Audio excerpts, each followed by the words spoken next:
سبحان الله وبحمده سبحان الله العظيم وأشهد أن لا إله إلا الله وحده لا شريك له وأشهد أن سيدنا محمدا عبده ورسوله بالهدى ودين الحق أرسله صلى الله تعالى وسلم وبارك عليه وعلى آله وأصحابه أجمعين أما بعد أعوذ بالله من الشيطان الرجيم بسم الله الرحمن الرحيم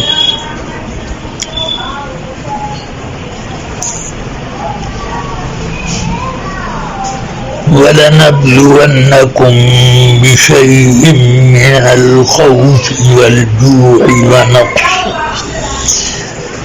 وَنَقْصٍ مِّنَ الْأَمْوَالِ وَالْأَنفُسِ وَالثَّمَرَاتِ وَبَشِّرِ الصَّابِرِينَ صدق الله العلي العظيم وصدق رسوله النبي الكريم صلى الله تعالى عليه وعلى آله وأصحابه أفضل الصلاة وأكمل التسليم. ایک بار سب حضرات درود پاک عقیدت کے ساتھ ورد فرما لیں. اللهم صل على سيدنا ومولانا محمد معدن الجود والكرم وعلى آله وأصحابه وبارك وسلم. اللہ تبارک و تعالی نے ساری کائنات کو اور اس میں جو کچھ ہے اس کو خود بلا شرکت غیر تخلیق فرمایا اور ان میں سب سے زیادہ باعزت انسانوں کو بنایا اور انسانوں میں سب سے زیادہ عزت اللہ تعالی نے انبیاء اکرام علیہم الصلوات والتسلیم کو عطا فرمائی. وہ اللہ کے خلفاء اور نائب ہیں اور وہ اللہ کے مقرب ترین بندے ہیں. ہم سب کو انبیاء اکرام کی ان کے زمانوں کے اعتبار سے غلامی اور اطاعت کا حکم دیا اور ان کی اطاعت کو اللہ نے اپنی اطاعت قرار دیا اور فرمایا من یطع الرسول فقد اطاع اللہ. اللہ تعالی نے انسانوں کو پیدا کیا اور ان کے تمام احوال و اعمال اور صفات اختیاری و اضطراری سب اللہ ہی نے سب کو اللہ ہی نے وجود عطا کیا. ارشاد ہوا واللہ خلقکم وما تعملون. اللہ نے تمہیں بھی پیدا کیا اور تمہارے عمل کو بھی. تو جب عمل جو بندے کے اختیار سے وجود میں آتا ہے وہ اللہ کی تخلیق سے ہے تو انسان کی وہ صفت جس کو صحت اور تندرستی کہتے ہیں اور انسان کے اختیار سے وہ باہر ہے اور یہ مسئلہ اضطرار کے درجے میں ہے، اس لیے یہ تو بدرجہ اولا اللہ ہی کی تخلیق سے ہے۔ مرض اور ایک اعتبار سے مصیبت ہے اور ایک اعتبار سے رحمت۔ اگر مسلمان پر یہ مرض آئے تو یہ اللہ کی رحمت ہے، اور دوسروں کے لیے یہ ایک طرح پر بس ایسے ہی ہے کہ رسول اکرم صلی اللہ علیہ وسلم نے ارشاد فرمایا کہ مسلمان پر مرض طاری ہوتا ہے تو اس کو گناہوں سے پاک کر دیتا ہے، اور جب وہ اسی مرض میں وفات پا جائے تو گویا کہ وہ ایسا ہو کر کے اللہ کی طرف گیا جیسے کہ وہ آج ہی اپنے ماں سے وجود میں آیا۔ اور اگر شفا پا جائے تو اللہ تعالی نے اس کو اس طرح پر رکھا کہ وہ آئندہ اللہ کی طرف متوجہ رہے۔ اس کا مطلب یہ ہے کہ وہ مومن کا وہ مرض جس میں آدمی شفا پا جائے وہ اللہ کی طرف سے ایک تنبیہ ہے کہ اب تو میں نے تجھے پاک کر دیا، اب آئندہ بھی تو اپنی زندگی پاکیزہ انداز میں آگے بڑھا۔ آقا کائنات نے فرمایا کہ اگر یہ مرض منافق پر آتا ہے تو اس کی مثال ایسے ہے جیسے کسی کا اونٹ ہو، کبھی اس نے اس کو کھولا اور کبھی رسی میں باندھ کر کھونٹے میں ڈالا۔ اب اس کو پتہ ہی نہیں چلا کہ مجھے کیوں آزاد کیا اور کیوں مجھے بند کی رسی میں باندھ دیا۔ بس ایسا ہی یہ مرض کا حال ہوتا ہے دوسروں کے لیے۔ اس لیے مسلمانوں کو خوب اچھی طرح سے اس بات کو سمجھ کر اپنے مرض کا فائدہ اٹھانا چاہیے کہ مرض میں مبتلا ہوا تو اللہ کا شکر ادا کرے کہ اللہ کا شکر ہے کہ اس نے مجھے یہ بیماری عطا کی تاکہ گناہوں کی غلاظتیں میں مجھ سے دھل جائیں۔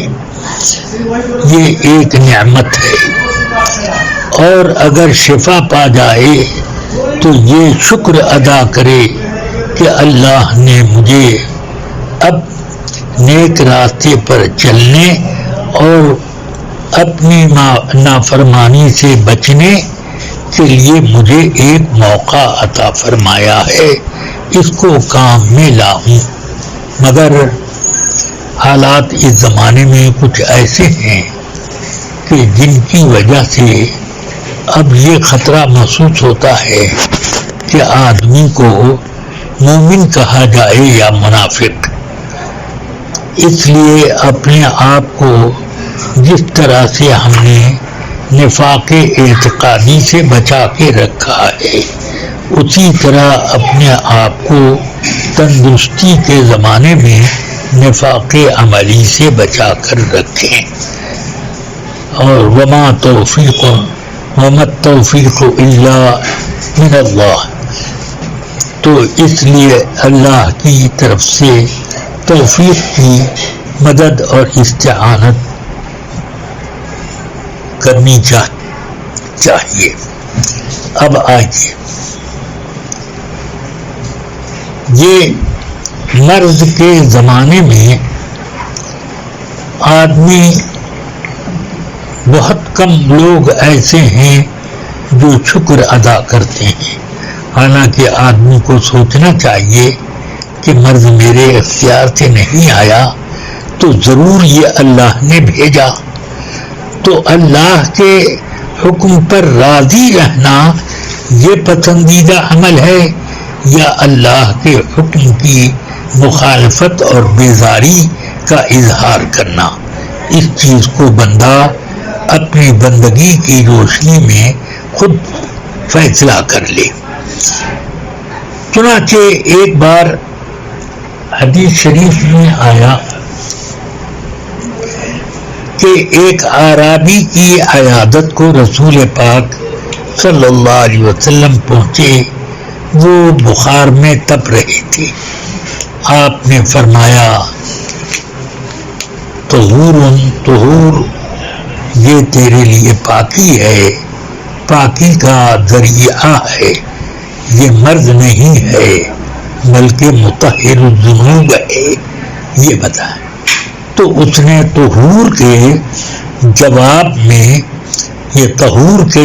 میں یہ لفظ کہا، ہم من تفور، یہ تو جوش مارنے والا بخار ہے، علی شیخ کبیر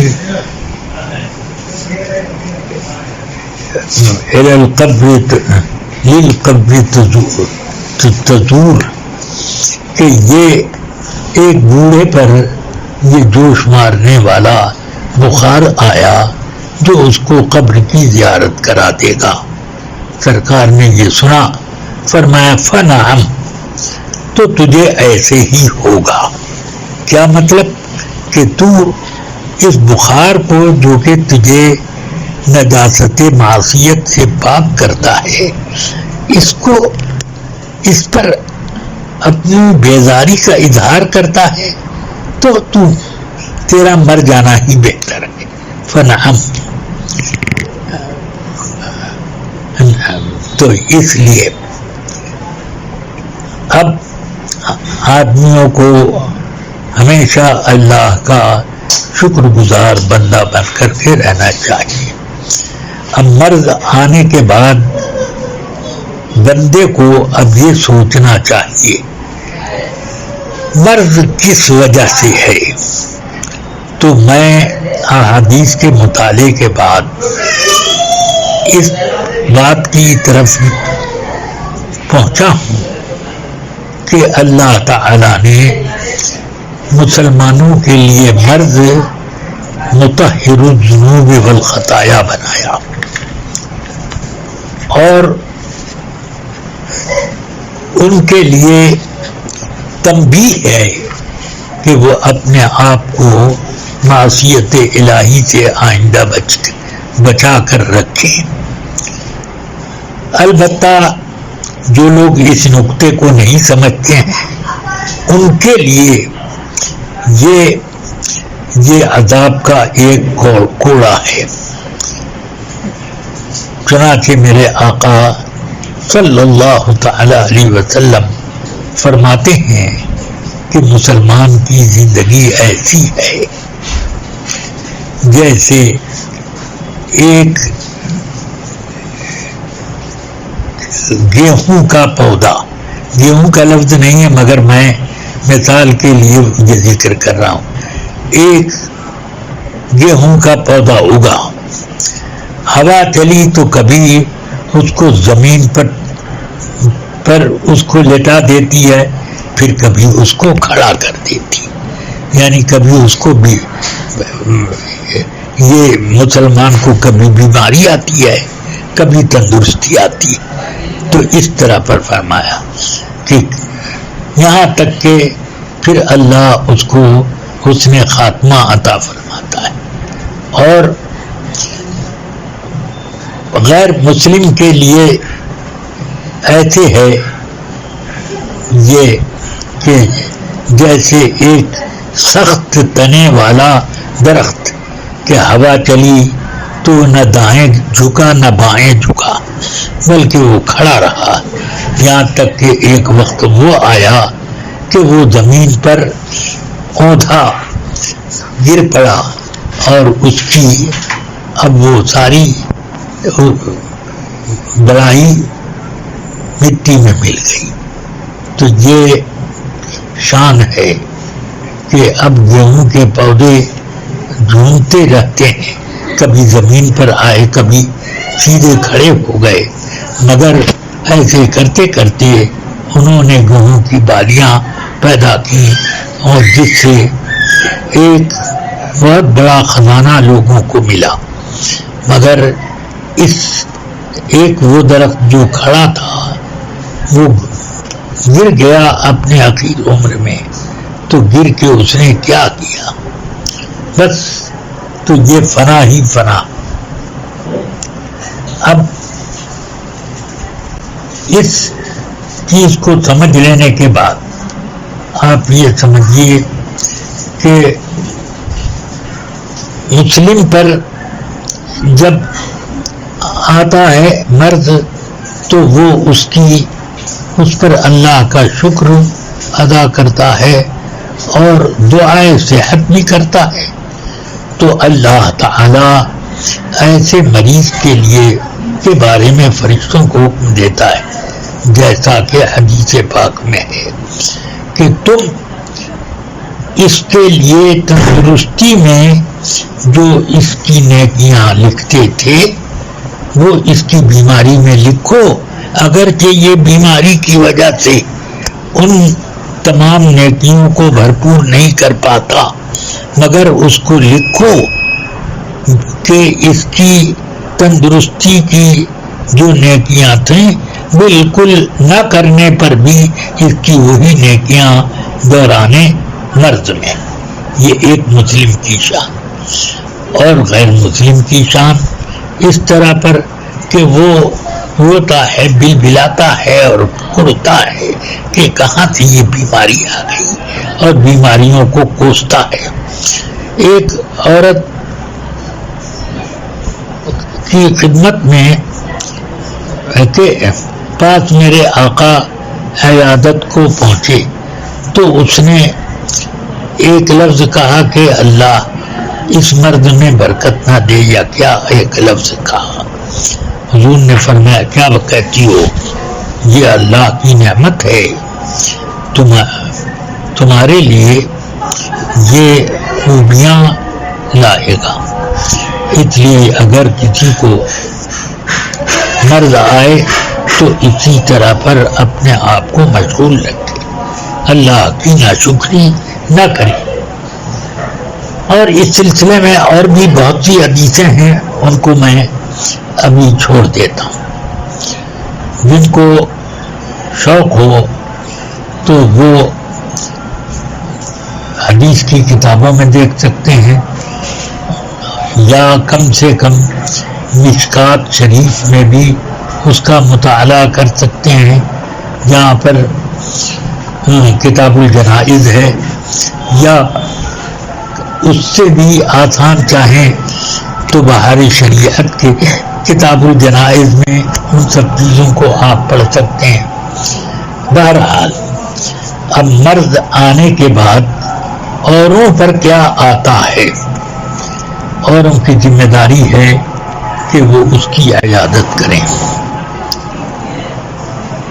عیادت کرنا اتنی عظیم سنت ہے کہ رسول پاک صلی اللہ علیہ وسلم نے اس کی سخت تاکید فرمائی، اور بہت سے صحابہ کرام سے یہ روایت ہے کہ رسول پاک نے اس کے بارے میں سخت تاکید فرمائی، یہاں تک کہ ایک حدیث میں یوں بھی فرمایا کہ اللہ تعالی قیامت کے دن بندے سے پوچھے گا کہ بتا، جب میں بیمار پڑا تو میری عیادت کے لیے نہیں آیا؟ تو وہ بندہ جواب دے گا یا رب تو رب العالمین ہے، تیری کون عیادت کرے اور تیرے پاس مرض کہاں سے آئے؟ تو اللہ فرمائے گا فلاں شخص جو میرا نیک بندہ ہے وہ بیمار پڑا اور تو اس کی عیادت کو نہیں آیا، کیا ایسا نہیں کیا تو نے؟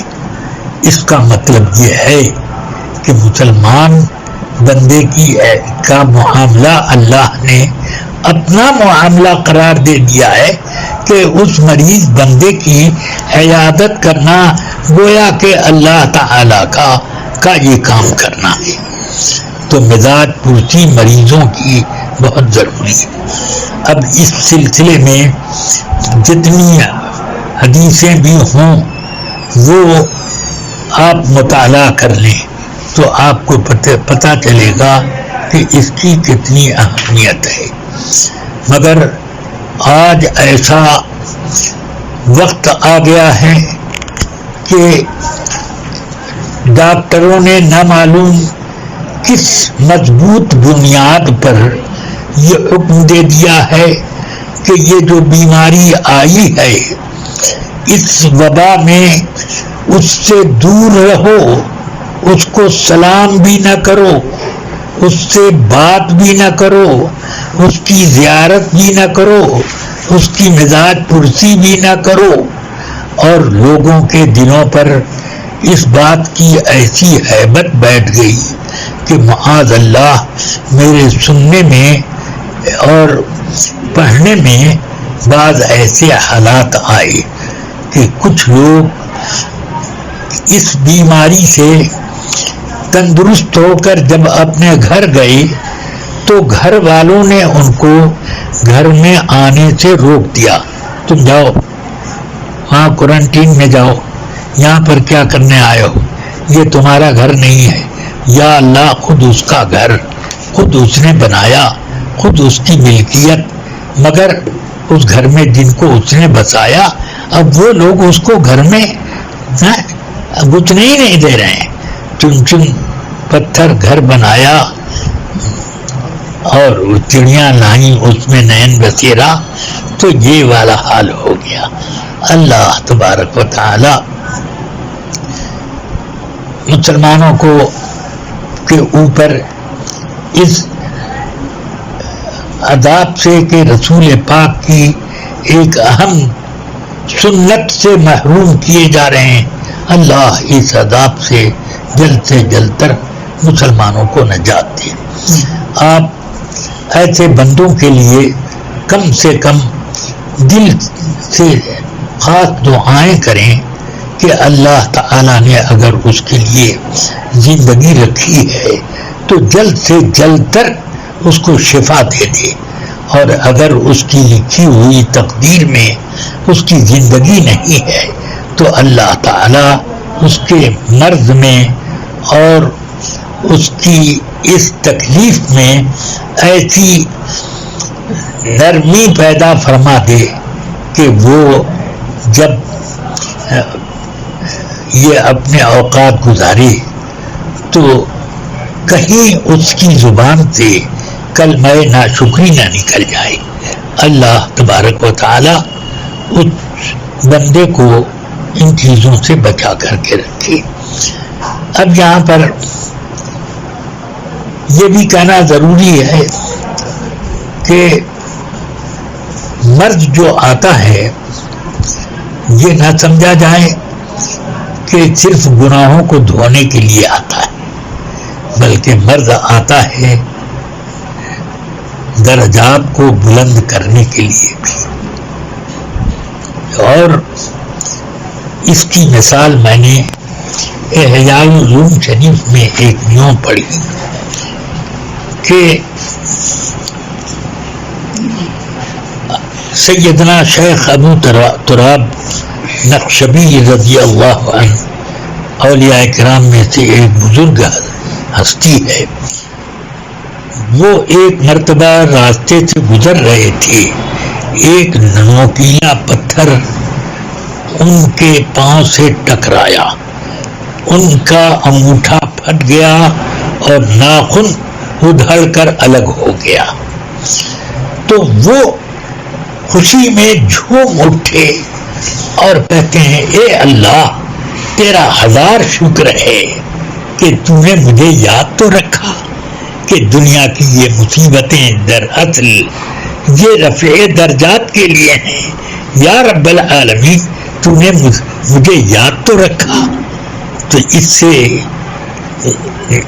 اس پر شکر ادا کرنا اس انداز میں کہ وہ انگوٹھے میں اگر آدمی کو ہلکی سی ٹھوکر آ جاتی ہے تو آنکھ کے سامنے اندھیرا ہو جاتا ہے، ہائے وائے اف تف کرنے لگتا ہے، مگر یہ اللہ والوں کی شان دیکھو کہ ان کا انگوٹھا پھٹ گیا، ناخن ادھڑ گیا، مگر اس کیفیت میں صرف یہ بات یاد ہے کہ اللہ تبارک و تعالیٰ نے مجھ کو یہ جو مصیبت عطا کی ہے صرف اس لیے عطا کی ہے کہ میرے درجات اونچے کریں۔ چنانچہ رسول اکرم صلی اللہ علیہ وسلم نے ارشاد فرمایا، بخاری مسلم وغیرہ میں بھی یہ حدیث ہے کہ مسلمان کو نہ کوئی تکلیف پہنچتی ہے، نہ کوئی تھکن آتی ہے، نہ کوئی مرض آتا ہے، نہ کوئی اس کو چوٹ ہوتی ہے، یہاں تک کہ اس کو اگر کوئی کانٹا بھی چبھتا ہے تو ایسا نہیں کہ بے سود ہے، بلکہ اللہ تعالیٰ اس کی وجہ سے اس مسلمان کے گناہ بھی صاف کر دیتا ہے اور اس کے درجات بھی اپنی بارگاہ سے قریب تر بناتا ہے۔ اب اس لیے یہ سوچنا چاہیے۔ چنانچہ میرے آقا سرور کائنات صلی اللہ علیہ وسلم سے دریافت کیا گیا، یا رسول اللہ سب سے زیادہ مصیبتیں کن پر آتی ہیں؟ کہ آپ فرما رہے ہیں کہ جو اللہ کا مقرب ہوتا ہے اس کے اوپر مصیبتیں آتی ہیں، تو سب سے زیادہ کن پر آتی ہیں وہ بتائیں۔ فرمایا سب سے زیادہ مصیبتیں انبیاء کرام پر آتی ہیں علیہم الصلوات والتسلیم۔ مصیبتیں آتی ہیں مگر ان مصیبتوں میں بھی ان کی شان نرالی ہی رہتی۔ ہاں، کیا سیدنا نوح علیہ السلام کے واقعات نہیں پڑھے آپ؟ یہ وہ نبی ہیں جو 5 اولو العزم رسولوں میں سے ایک رسول ہیں۔ نوح علیہ السلام 950 سال تک، یہ 9.5 نہیں ہے، 950 سال، یعنی 1000 سال میں 50 سال کم ہے۔ اتنے سال تک انہوں نے اپنی قوم کو ہدایت اور تبلیغ احکام الہی اور تبلیغ توحید و اعتقاد صحیحہ سب کیا، مگر ان لوگوں نے ایمان قبول کرنے کے بجائے ان کو گالیاں دی، پتھر برسائے، زخمی کیا، اور اتنے 100 سال 950 سال ان ساری مصیبتوں کو حضرت سیدنا نوح علیہ السلام جھیلتے رہے۔ جب پورے طور پر ان کو یہ یقین ہو گیا کہ یہ ایمان نہیں لائیں گے، تب آپ نے رب کی بارگاہ میں دعا کی، اے اللہ میں اس دعا کے حوالے سے دعا کر رہا ہوں کہ جس دعا کا تم نے حق ہر نبی کو دیا ہے کہ کچھ بھی ہو جائے مگر وہ دعا رد نہ ہوگی، تو وہ دعا اب میں تجھ سے کرتا ہوں، رب لا تذر علی الارض من الکافرین دیارا۔ من الکافرین الف لام کے ساتھ ہے۔ ہاں، اے اللہ اب ان کافروں میں سے کسی کافر کو تو زمین پر بسیرا مت دے، سب کو تباہ کر دے۔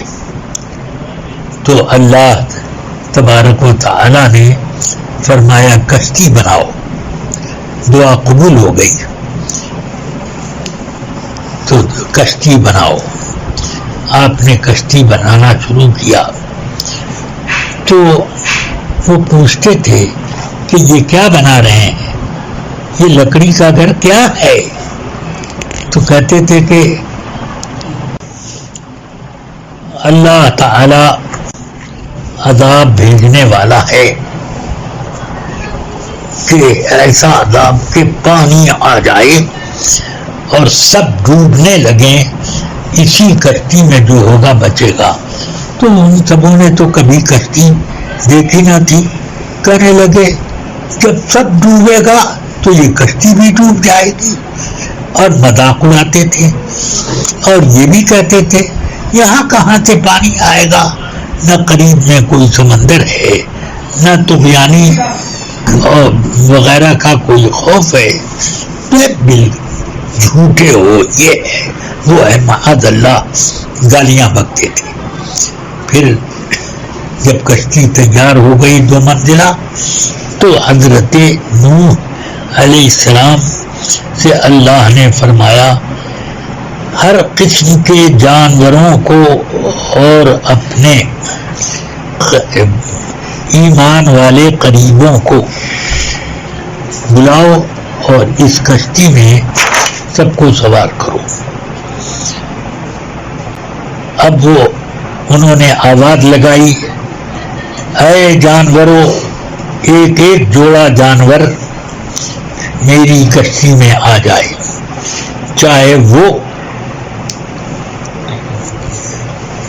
آپس میں دشمن ہوں یا کچھ بھی, مگر سب ایک ہی جگہ آ جائیں, یہ اللہ کی امان میں رہیں گے.